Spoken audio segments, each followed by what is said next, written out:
halkan waa degmada Wallaweyn ee gobolka Shabeellada Hoose. Indhaha iyo dhegaha bulshada waxa ay ku reebtay mahadda xanuun badan.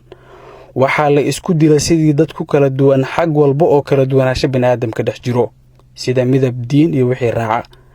Maxkamadda ciidamada oo iyada awood u leh ka jawaabidda xaaladaha degdega ah ee hubaysan iyo ficilada argagixisada, sida gubidda iyo gowraca, ayaa halkan ku wehelisa wakiilo ka socda Koonfur Galbeed Soomaaliya, sida wasiirka cadaaladda Koonfur Galbeed iyo gudoomiyaha gobolkan. Gaashaanle Sare Xasan Cali Nuur Shuute, gudoomiyaha maxkamadda darajada koowaad ee ciidamada qalabka sida, ayaa u sheegay maamulka iyo odayaal joogay magaalada in maalmo kadib ay go'aamin doonaan ciqaabta kuwii geysta xasuuqii dhacay. anaga mar haddii aan degmada Wallaweyn soo gaarnay dib iyo dhibaato ka dhacday darteedna aan u imaanay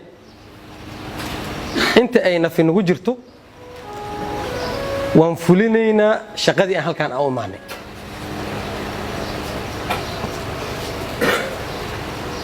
kuwii dhibka geystay oo dhibaateeyay oo suurad xumeeyay dhaqankeennii iyo Soomaalinimadeenni oo dad aan waxba galabsanin oo aan dagaal ku jirin dilay, gubay, gowracay, maxaa la yiraahdaa barakiciyay, boobay, way marayaan ciqaabtii ay geysteen, way marayaan. taa horta waxaan rabaa inaad khad guduudan hoosta ka marisaan. waxaan u imaanay anaga halkaani deegaan gaar iyo shakhsi gaar dan gaar oo soo aadna maahay. waxaan u imaanay inaan u adeegnaa deegaankan dhibta ka dhacday aan xal u helnaa. halkan maalmihii ugu dambeeyay waxaa laga wariyay dhacdooyinkii ugu xumaa ee Soomaali qabiil ahaan isugu disho, laakiin hadda waxay amni ku tahay ciidamada danab oo ku dhex jiro. maxkamadda ciidamada ayaa halkan timid, ciidamada danabna amar ku siisay inay amniga sii xakameeyaan, cid kasta oo khatar ku ahna ay ka hortagaan. maanta aan anaga u imaanay wixii ka dambeeya ciidamada iyo saraakiisha danab waxay amar u qabaan oo amar maxkamadeed u haystaan qofkii muwaadin Soomaaliyeed naftiisa iyo hantidiisa dhibaateeya wixii maanta ka dambeeya inay asaga iyo cid difaacaysa nolol iyo geeri toona ku keenaan.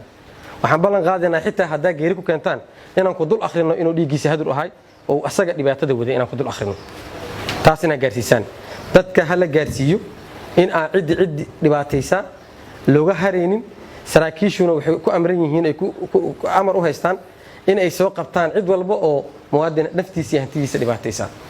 Ibraahim Aadan Najax, gudoomiyaha gobolka Shabeellada Hoose, ayaa ugu baaqay dadka inuusan isku dirin qof aan u dareynaynin iyaga.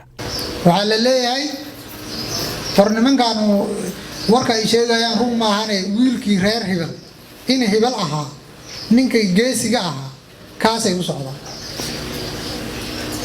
waa waanay irida markaan ka baxno wax ugu horeeyo la sheegi doono dibadaha la iska soo waxa ninaan kuugu dhibahay kuugu dheefahay markaad adiga roobku ku da'ay asagoo kuleel joogo, markaad adiga kuleelku ku jirto asaga baraf u da'ay, markaad adiga abaarta qabtid asaga mukeef u shidan yahay, yaan horta maskaxdaada intuu qaato wuxuu rabo ku soo shuban.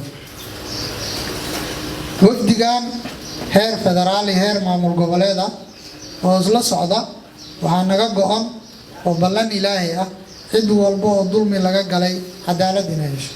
wasiirka cadaaladda Koonfur Galbeed ayaa u sheegay maamulka iyo odayaasha in ay dawladda dadaal gelisay ka jawaabidda ficilada wuxuusnimo xilli isku imaatinka dadka ay adduunka ka qeylinayso sabab la xiriira caabuqa corona.